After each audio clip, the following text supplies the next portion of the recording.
Hey guys, how y'all doing tonight? Welcome to another episode of Hockey on the Spot with Brandon Barenfeld. I'm Brandon Barenfeld. Thank you all for joining me. This is episode 155 of Hockey on the Spot, and for today, we're going to continue with the NHL's 30 teams in 30 days. And for today's episode, we're going to close out both the Atlantic Division and the Eastern Conference by talking about the best team, not just in the Atlantic Division, but the best team in the entire National Hockey League from last year's regular season. That's right. Today we're going to talk about the Boston Bruins. And the Boston Bruins, what a season it was for them once again. They were just so good in every aspect of the game.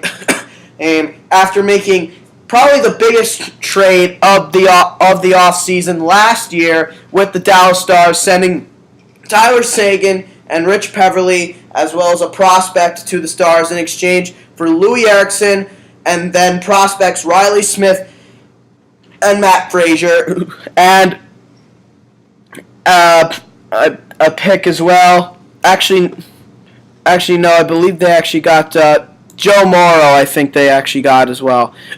Yeah, they got Joe Morrow in that trade. It was the biggest trade of the offseason. And as good as Seguin became for the Dallas Stars, he became their top scorer this year. There was a lot to look forward to in Boston this year. Even though Louis Eriksson didn't necessarily become what they thought he was going to be this year, he was relegated to third-line duty. Riley Smith was a player that came in and really stepped up his game. He had 51 points last year. And, of course, Riley Smith is the younger brother of Detroit Red Wings former first-rounder and current roster defenseman Brendan Smith. And Riley Smith did really well last year. I believe he had like 25 goals and 81 points. 51 points.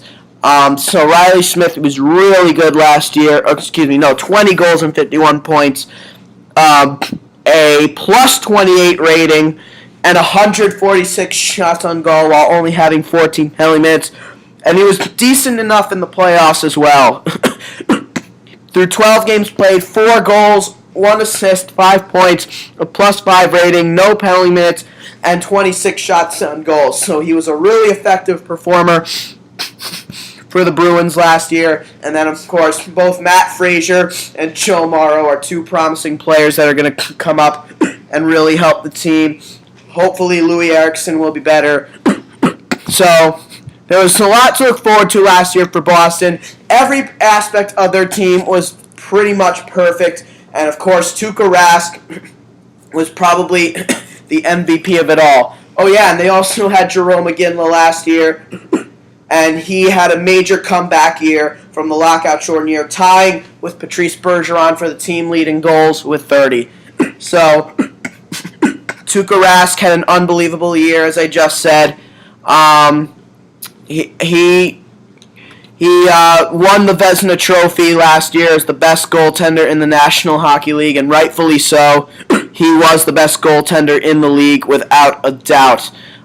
He really held their team together, and because of Tuukka Rask's play in goal, he went on to finish the season with a 36-15-6 record through 58 games with 7 shutouts, a .930 save percentage, and a .204 goals against average. He was so good last year. And in the playoffs, through 12 games, 7 wins, 5 losses, 2 shutouts, .928 save percentage, and a .199 goals against average. So Tuukka Rask, even though it doesn't really matter in the playoffs, he really deserved it for the regular season. He was the best goaltender in the NHL, and he's now 27 years of age, so he's officially entering the prime of his career. He's officially done growing.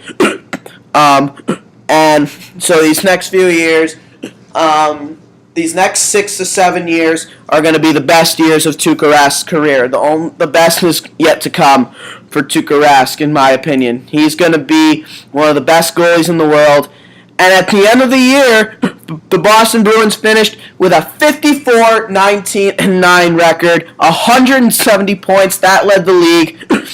Not only first in the Atlantic Division, but also first in the Eastern Conference, and also first overall in the National Hockey League. They won the President's Trophy for best team in the NHL. They finished the season 1 point ahead of the Anaheim Ducks for the President's Trophy mark. So it was a fantastic season for Boston after they went all the way to the Stanley Cup Finals in the lockout-shortened year and lost in 6 games to the Chicago Blackhawks. So for the Boston Bruins, the only downside about the Bruins season last year was that they lost Dennis Seidenberg for the remainder of the year, and that kind of hurt them down the stretch in the playoffs. After losing, they went up against the Detroit Red Wings in number 1. They did go on to lose the first game of that series, but after that, they pretty much took over and went on to win that series in 5 games. And then comes the second round, where they go up against their arch rivals, the Montreal Canadiens. Montreal and Boston, as we all know, the most historic rivalry in the National Hockey League. And it was just another classic series for the two. And Boston played very well in that series. They had a 3-2 series lead, but they ended up blowing the series. And just your typical luck for a team that has this unreal season and this one of its best seasons in franchise history. You have this great season only to lose to your arch rivals. That's the most typical thing in not just hockey, but sports in general, and the Boston Bruins were one of many victims of that, losing to their arch rivals, the Montreal Canadiens, in 7 games. Montreal, of course, went all the way to the Eastern Conference Finals, only, of course, to lose to the New York Rangers in 6 games. So, for the Boston Bruins, a great season ends in bitter disappointment, as they really had high expectations to not only get back to the Stanley Cup Finals, but maybe even win the Stanley Cup as well. But there's a lot of positives coming out of the season, though. And that included that the Boston Bruins still had a first-round pick for this year. It was the 25th overall pick, and they used it to select forward David Pastrnak, a promising young Czech forward who's going to grow and become a good player one day. They're going to have Dennis Seidenberg ready to return from his ACL/MCL injury because one will tell you that if Seidenberg had been healthy, the fate of the Bruins during that postseason run probably would have been just a little bit different. And there are other players on the Bruins that also had work this offseason. Defenseman Adam McQuaid on his ankle, left winger Milan Lucic on his wrist, and center Chris Kelly on his back. So hopefully all these guys can come back and be healthy.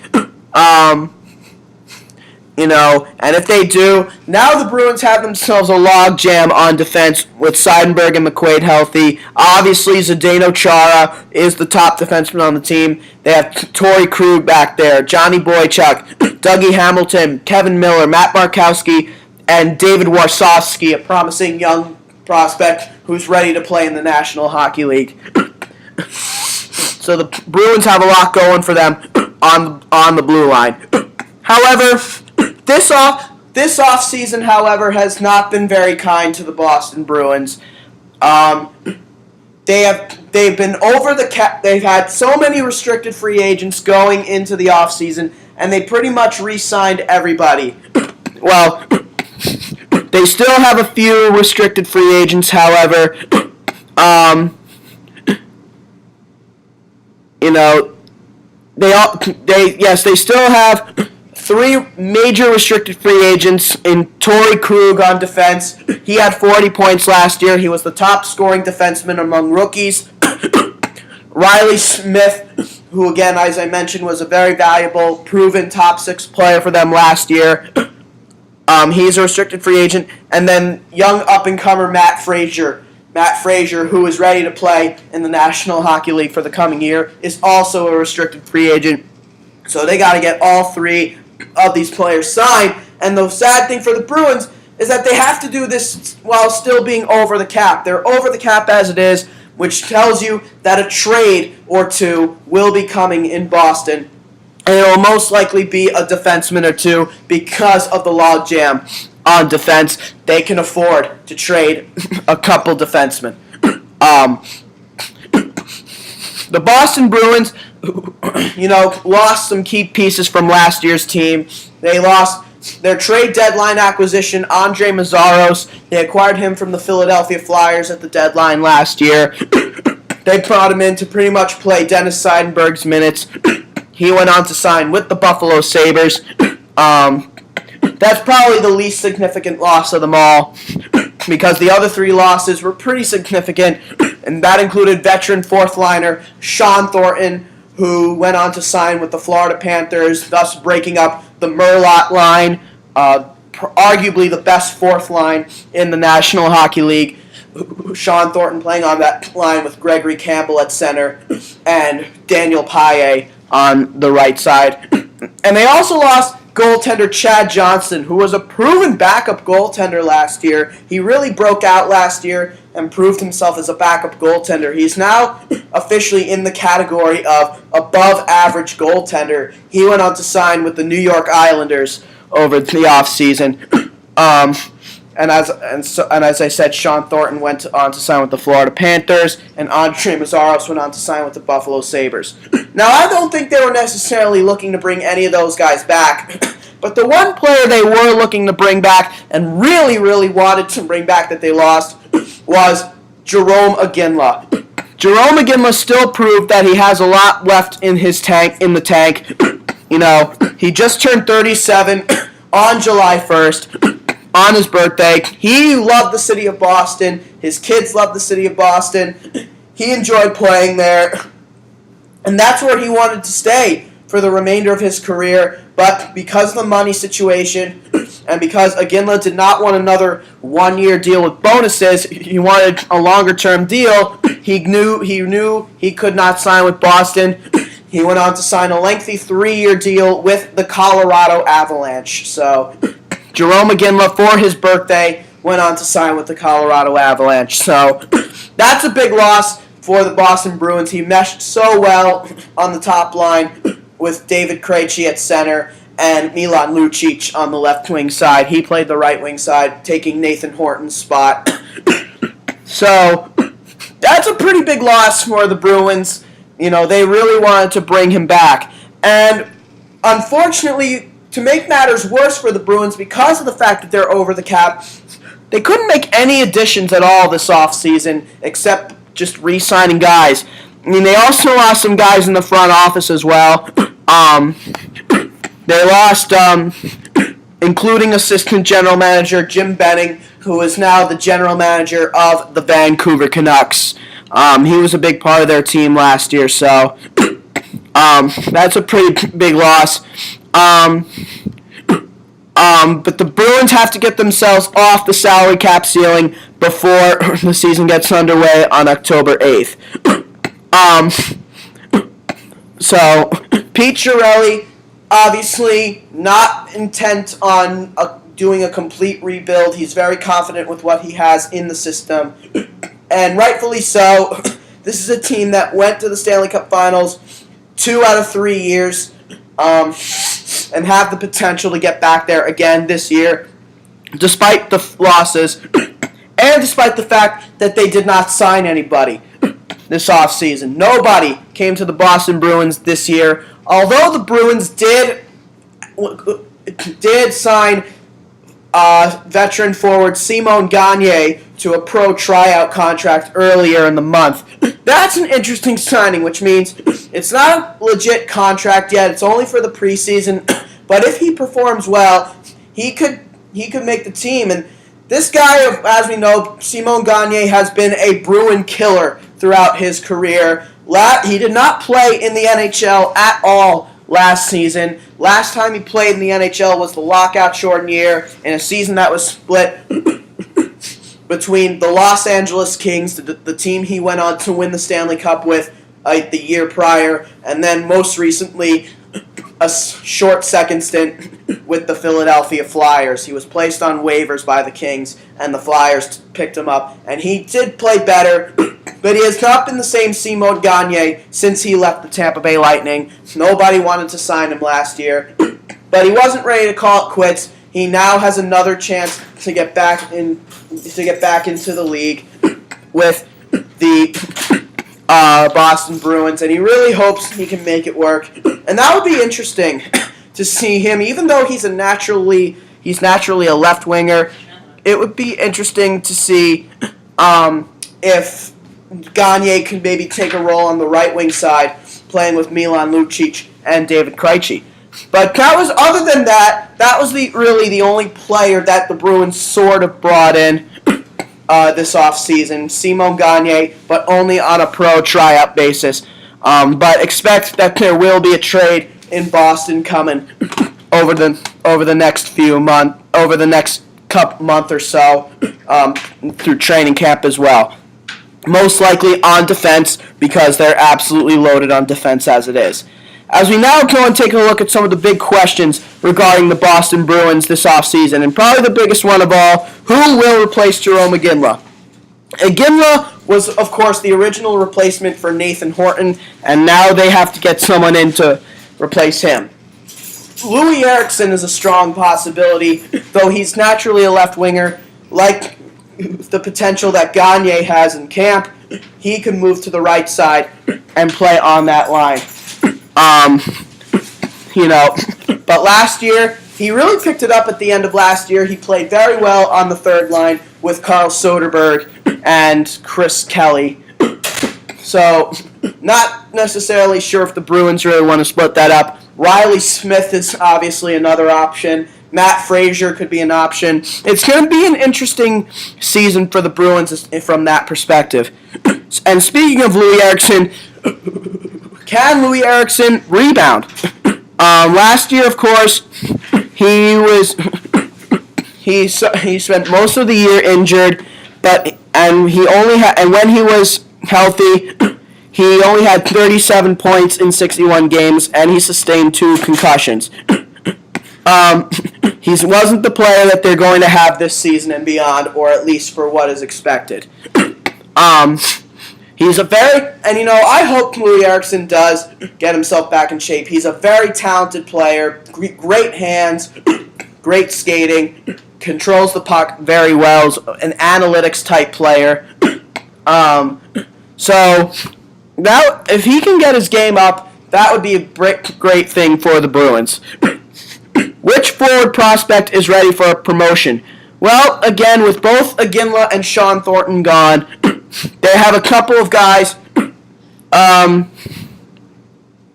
That leaves a couple of guys who can make the roster. But Chris Kelly is coming back, so it leaves only one spot. Justin Florek and Matt Frazier, of course, could be guys who could take spots. Ryan Spooner is a guy who could come in and take this spot. And Alexander Koklachev is another guy as well. And of course, they drafted David Pastrnak, but he's not ready to play in the NHL this year, so he's probably not an option. Can Tuukka Rask get some rest? Well, from Anton Khudobin to Chad Johnson, as good as they were as backups, they didn't really give Rask a lot of time to rest. He played a lot of games, and now they have to dig deep for their next backup goaltender. And more likely than not, it is going to be young goalie prospect Nicholas Svedberg, who got into a game last year and won his only start.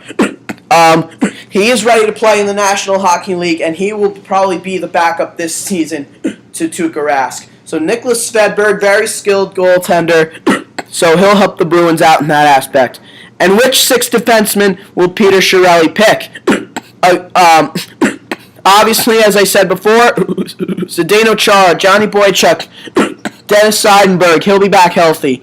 Dougie Hamilton, Torrey Krug, Adam McQuaid, Matt Barkowski, and then Kevin Miller, a young up-and-comer who's ready to play full-time, and David Warsofsky, who's ready to play full-time as well.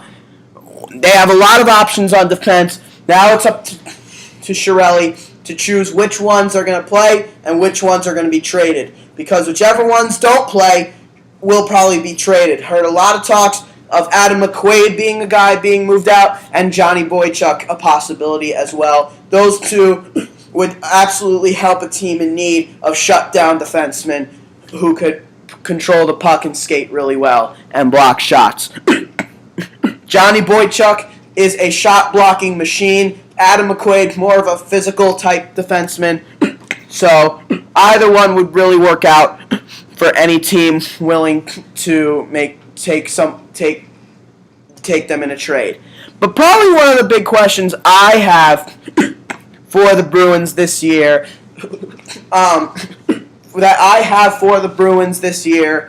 kind of is how exactly are they going to get their remaining restricted free agents signed? It kind of goes back to what we've been talking about all along. Again, they still have 3 restricted free agents to sign, Riley Smith and Torrey Krug, who were major parts of last year's team, and Matt Frazier, who's expected to come up this year and play a big part of the team as well. But they're over the cap, and they have to be cap compliant by October 8th, the start of the regular season. So hopefully it all works out for the Bruins. They have a lot of guys, in the system who could come up, but those are players that they need. Torrey Krug, he's really become a proven athlete on the blue line, offensively at least. He still needs some work defensively, but we'll see. Hopefully it all works out. So that's some of the bigger questions for the Bruins this year as we now take a look at the projected lineup and what it's going to look like for the upcoming year. Well, for the top line, they have Patrice Bergeron, Riley Smith, and Brad Marchand. Obviously, like I said many times already, they need to get Riley Smith signed, but once he could be a perfect fit with Patrice Bergeron and Brad Marchand. One could argue that maybe the Krejci line should be considered the top line, but you just can't deny Patrice Bergeron. Even though Krejci scores more points than Bergeron, Bergeron is probably a better all-around player. He does a little bit of everything for the Bruins. He wins face-offs. He scores. He blocks shots. He plays the power play. He plays the penalty kill. He's physical. He defends. He is just one of those all-around forwards who just does a little bit of everything. He's also got some great speed and solid hands to add on to that. He is literally one of those players that you need on your team.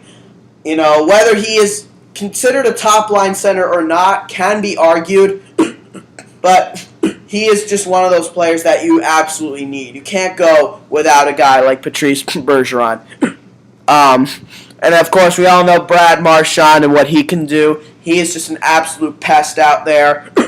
Very skilled, got great hands, but is more known for his physical play, his toughness around the net, scoring the dirty goals, and getting under the skin of other players. Kind of like a little rat.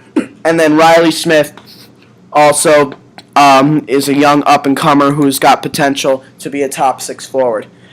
Second line, David Krejci, centering Louis Eriksson on the right and Milan Lucic on the left. Eriksson, as we all know, we mentioned it before, last year played on the third line, but he'll be expected to come up, move to the right wing side full-time, and be the next Nathan Horton on that line. I don't think Louis Eriksson will ever put up the kind of numbers he put up with the Dallas Stars. I think the Bruins, they're much more of a defensive type team, even though they were one of the better offensive teams overall last year. But that's mostly because scoring came from all over the team. It wasn't just one guy getting it done. Louis Eriksson was kind of the guy getting it done when he was with the Dallas Stars. Now he's really not the go-to guy anymore. He's now just another player out in Boston. But he's also been regarded as being a solid defensive player. playing on a line with David Krejci, who is an excellent setup guy, and Milan Lucic, who of course is like Brad Marchand, just a rat on the ice, physical, nasty. There's been questions, of course, about Milan Lucic's personality over the recent years, that he's, been kind of a jerk over the recent years. Obviously, at the end of the series with the Montreal Canadiens, he threatened both forward Dale Weiss and defenseman Alexei Yemelin at the end of the series. So that's going to be interesting to see when the first time Montreal and Boston meet up when the season begins. But that's pretty much that line in a nutshell right there. Krejci and Lucic, great chemistry together. Some argue that Lucic may be their best overall player, and Louis Eriksson could just add some more offensive bite to that line if he is completely over his concussion. Third line, Carl Soderberg. He's going to be the third line center. He broke out last year and made it to the team full-time last year. He's expected to center Chris Kelly on the right, another guy who can also play center and can play center really well, but he'll be playing the right side. And the young prospect, Ryan Spooner, who is also a center, but he's expected to play the left side. Ryan Spooner came up for 23 games last year at the end of the year. He didn't have any goals, but he had 11 assists and 42 shots on goal, while only obtaining 6 penalty minutes and an even plus-minus rating. So even though he didn't have any goals, he showed a lot of promise. He showed that he's very much ready to be in the lineup this year full-time. So that's going to be a really interesting line. Chris Kelly obviously is the veteran on that line. He's 33 years of age. He'll be 34 in November. So he's really the defensive force on that line. And then Soderberg and Spooner will bring the offense on that line. And Spooner is one day expected to be a top 6 forward. But this is a place where this is really a good first start for him. And then the fourth line, the new-look Merlot line, the Sean Thornton-less Merlot line. It's still going to have Gregory Campbell at center, and it's still going to have Daniel Paille on the left. That's probably another one of the bigger questions for the Bruins this offseason. Who replaces Sean Thornton on the fourth line? Well, look no farther than former first-round, 25th overall pick from the 2009 NHL entry draft, 23-year-old Jordan Caron. He'll be 24 in November. Last year, he hasn't exactly panned out to become the player that the Bruins have been hoping for him to become just yet. And at this point, who knows if he even will at all. Mostly an offensive dynamo in the Quebec Major Junior Hockey League. But ever since joining the American Hockey League, has been more known as a defensive player who plays with an edge. Jordan Caron, may not ever live up to his first-round draft status, but at the very least, he could become a valuable fourth liner on that line, and I think that would be a good addition to that line. But they also have Justin Florek and Matt Frazier, who will both battle for the honor of 13th and 14th forwards. And both of them could also make it as well. Frazier is a candidate to play in the top 12. They're projecting him in the bottom, in the 13th or 14th forward role. But he's a guy who actually could play as a top 12 forward. It wouldn't surprise me at all if he did. So we'll see. But overall, this is a stacked forward group. Obviously, Matt Frazier, they need to sign him. He is someone they need to sign if they haven't signed him already. But they will get him signed. I know it. So, even without Jerome McGinley, without Simone Gagne, if Gagne doesn't even make the team at all, I mean, if he does, he probably takes Ryan Spooner's role, and then Ryan Spooner probably plays the fourth line with Jordan Caron being taken out. More likely than not. But regardless, even without Jerome McGinley and without Sean Thornton, this is still a very deep forward core youngsters and veterans alike, and they're going to do some great things this season. On defense, things are arguably even better on defense. They got Zdeno Chara and Dougie Hamilton for the top pair, and that is probably the biggest defense pair in the NHL. Zdeno Chara, the biggest player in the NHL at 6'9". Dougie Hamilton is 6'5". He's another big defenseman, former first-round pick. That's the biggest defense pair in the NHL. But with Chara getting on in his years, he may not be the go-to guy on defense anymore, or at least not as much. That's why a guy like Dougie Hamilton will be expected to step up and take a bigger role for Boston this year. Second pair, Dennis Seidenberg, of course, expected to come back healthy, with Johnny Boychuk, assuming Johnny Boychuk is still with the team come regular season time. Because, again, there are a couple defensemen here that the Bruins are going to trade. Because they still have Torrey Krug, who needs to be signed. He's expected to play the third pair with Matt Bartkowski, who's actually been another guy in trade talks as well. Because then they have Adam McQuaid as the seventh defenseman. And it's Johnny Boychuk, Matt Bartkowski, and Adam McQuaid who have been in trade talks. And more likely it'll be two of these guys that will be traded, not just one. Because they also have Kevin Miller, a California defenseman, who's expected to come up and be a good player for them. David Warsofsky, as we mentioned earlier. Joe Morrow is actually another defenseman who could come up this year and make an impact as well. But Warsofsky, he's 24 years of age, the Marshfield, Massachusetts native. He's expected to come up and be a real good shutdown defenseman for them. So that's the Bruins defense. Trading guys, even while trading guys, they have a very good situation on the blue line, and they're probably even deeper at the blue line than they are at forward. And then in goal, they're just all set in goal. Tuukka Rask is the obvious starter, and Nicholas Svedberg will probably be the backup to him this year. But Tuukka Rask, the Vezina Trophy winner from this past season, he is just such a great player. Ever since Tim Thomas left, he has just been something for this team. So, gotta respect Tuukka Rask and all he did last year. They are also in the mix up front, Alexander Koklachev and Seth Griffith, two good prospects. On defense, Kevin Miller and David Warsofsky. And in goal, Malcolm Subban, their first-round pick from the 2012 draft. He, of course, is the younger brother of Montreal Canadiens defenseman P.K. Subban, and the older brother of Vancouver Canucks fourth-round prospect defenseman Jordan Subban, or Jordy Subban.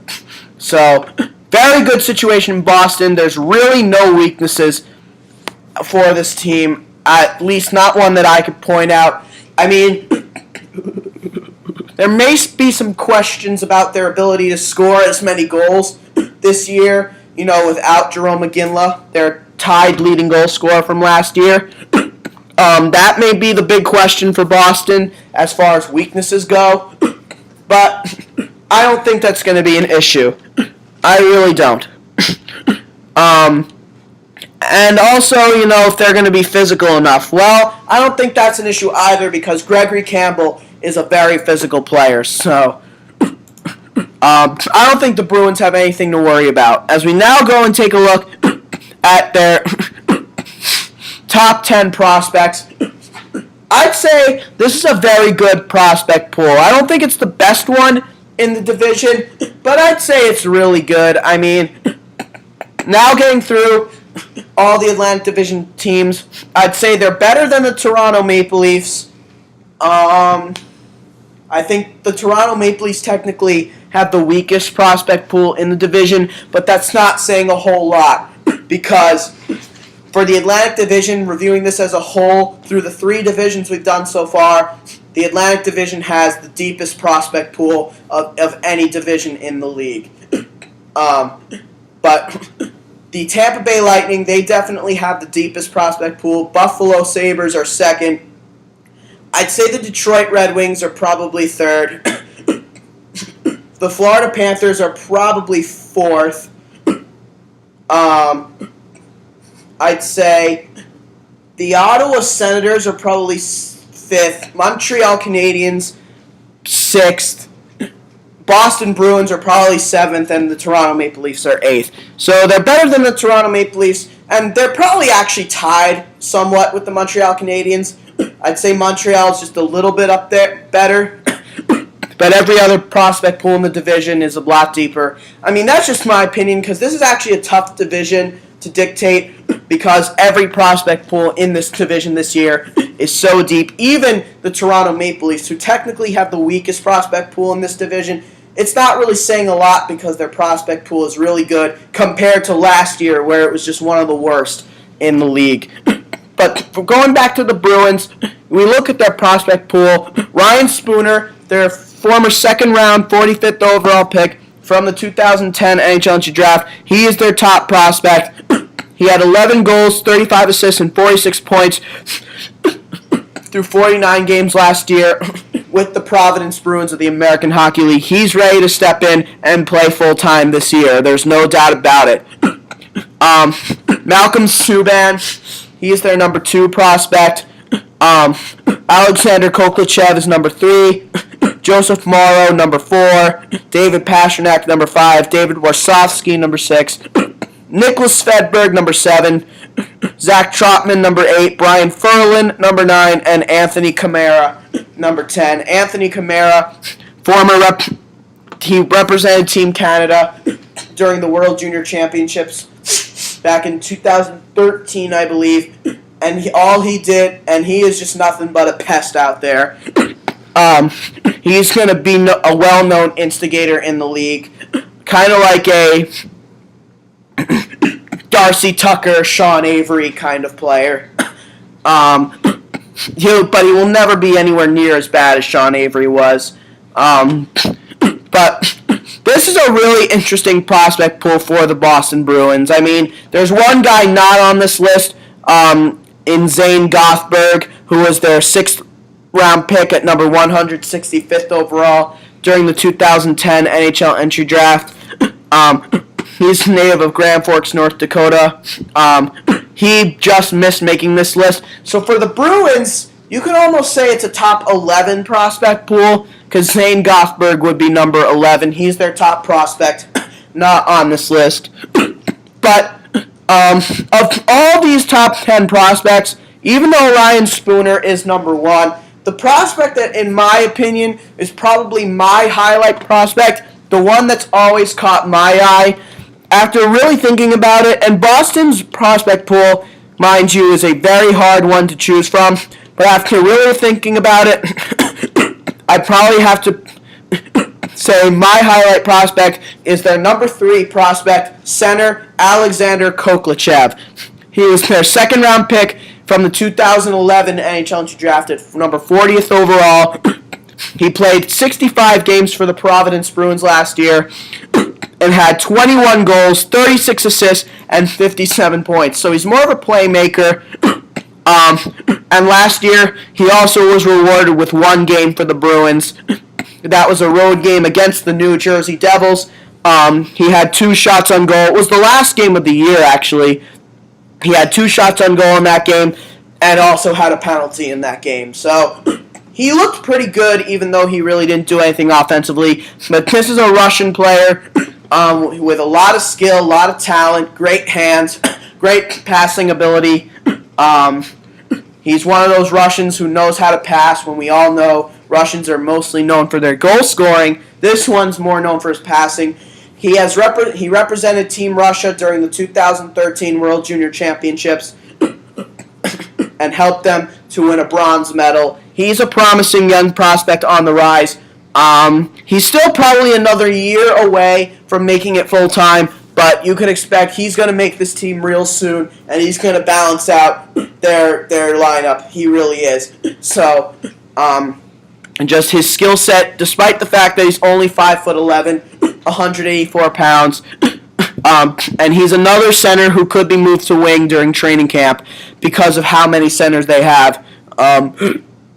He'll be 21 on September 9th. And he's officially learned how to play more of a 200-foot game. So bravo to Alexander Kovalchev. He is my top prospect for the Boston Bruins. Now, the player on the Boston Bruins this year who I think needs to step up his game this year in order for the Bruins to not only get back to the playoffs, but go farther in the playoffs and maybe even win the President's Trophy again. I don't know, that's something that's a little hard to do, to repeat President's Trophies, but obviously the Vancouver Canucks did it in 2011 and 2012, so if they can do it, so can the Boston Bruins. But in order for that to happen, to make up for the loss of Jarome Iginla, the player that has to be better for the Bruins this year, without a doubt, has to be forward Louis Eriksson. And this one was a much more obvious one. This one was a very easy choice. We all know Louis Eriksson. He was the centerpiece of the Tyler Seguin trade for last year. Well, the centerpiece coming back to the Bruins. He's now officially 29 years of age. Still well in his prime, still relatively young, and last year he sustained 2 concussions. Through 61 games played, 10 goals, 27 assists, and 37 points. And really, when you think about it, a lot of those points really came at the end of the year. He really picked it up at the end of the year before kind of struggling a bit in the playoffs, going back to struggling in the playoffs.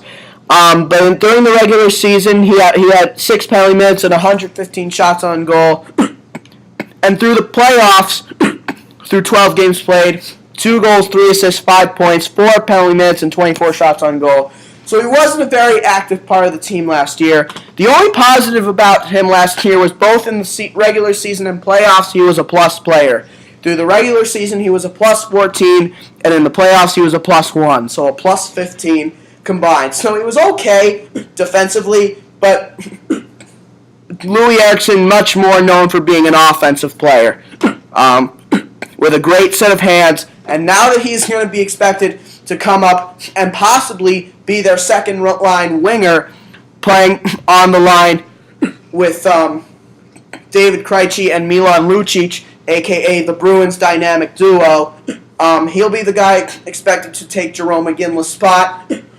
But if that's going to happen, he definitely has to be better this year. He has to show that his concussions were a thing of the past, and he has to get back to being Louis Eriksson. He's a proven 70-plus point scorer. He did it for 3 straight seasons with the Dallas Stars. And this is a guy, he may not get up to the 70-point plateau playing under a more defensive type system. Maybe with the Bruins, he's more of a 60-point guy, but that's fine enough, you know? At the very least, he has to score more this year, and he has to be a 20-goal scorer as well. He's a proven 20 to 30-goal scorer. I think his 36 goals from 2008-2009 may have been a little much for a player of his caliber, and one of those things that may not happen again. But who knows? You know, David Krejci is a great setup man. He knows how to set up players on his wings. So, you know, we'll see. I think it'll work out, but as I said, Louis Eriksson will move from left wing to right wing this season, and he's going to have to be better. Hopefully playing the off wing will benefit him, but in order for the Bruins to maybe win the President's Trophy again, get back to the playoffs, and maybe go farther than just the second round, maybe even get back to the Stanley Cup Finals, and maybe even win the Stanley Cup, as they definitely have the potential to do. They are a cup contender this year. Louis Eriksson has to be better. There's no question about it. He is the guy who has to be better this year. Overall, are the Boston Bruins a playoff team? No doubt about it. And not only are they a playoff team, they are a cup contender once again. I mean, you look at this lineup. Even without Jarome Iginla, even without Sean Thornton, there's little to no weaknesses about this team. Their forward group is stacked. Their defense is stacked. Even after they trade a bunch of defensemen, their defense group is going to be real good. And in goal, you're pretty much set with Tuukka Rask. Obviously, there'll be some concern about their goaltending when Tuukka Rask isn't playing, because Nicholas Svedberg has only had 1 game to show what he could do. He did win his 1 start, and it was a home game on January 2nd against the Nashville Predators. He made 33 saves on 35 shots and had a 197 goals against average and 943 save percentage. So he played really well in that one game, but again, it is just one game.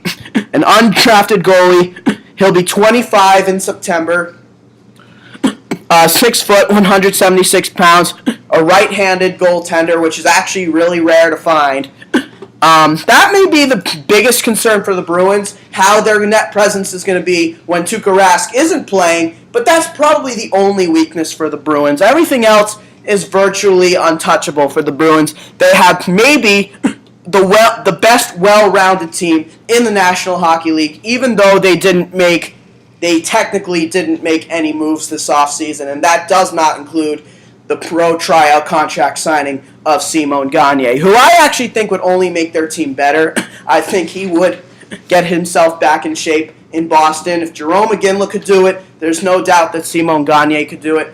But that remains to be seen. We're talking a long shot after training camp. He needs to get through training camp first. But whether he's going to be a part of this team this year or not, there is no doubt in my mind that the Bruins are a cup contender, and they're probably the best bet to win the Atlantic Division this year.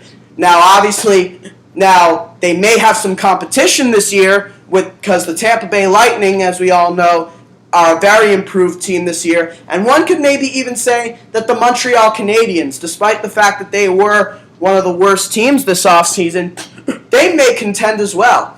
But I think the Tampa Bay Lightning will be their ultimate competition. But ultimately, I don't think the Bruins are going to have any problems. I think the Bruins will ultimately get by the Lightning down the final stretch of the season just because of the fact that they have more veteranship on their team. They have a better group of forwards, defensemen, and of course Tuukka Rask is a better goaltender than Ben Bishop, quite frankly, even though Bishop is good. But they're the best all-around team in the league, and they have guys who have done it before. Almost their entire lineup was part of that 2010-2011 team that won the Cup. So, yes, whether the Bruins win the President's Trophy or not, regardless of how far they go, yes, the Boston Bruins are a playoff team, and they are a Stanley Cup contender this year. And that's going to do it for episode 155 of Hockey on the Spot. That'll do it for the Atlantic Division and of the NHL's 30 teams in 30 days. And that'll also do it for the Eastern Conference. We're almost done, everyone. We only have one more week to go. And for tomorrow's episode, we start our final week of the NHL's 30 teams in 30 days and get started on our final division, and that is none other than the Pacific Division. And tomorrow we will begin that division off by talking about the Edmonton Oilers. So be sure to tune in for that. Until then, thank you all for watching. This has been Hockey on the Spot with Brandon Barenfeld. I'm Brandon Barenfeld. Thank you all for joining me, and I'll see you all again tomorrow. Thank you all, and have a great day.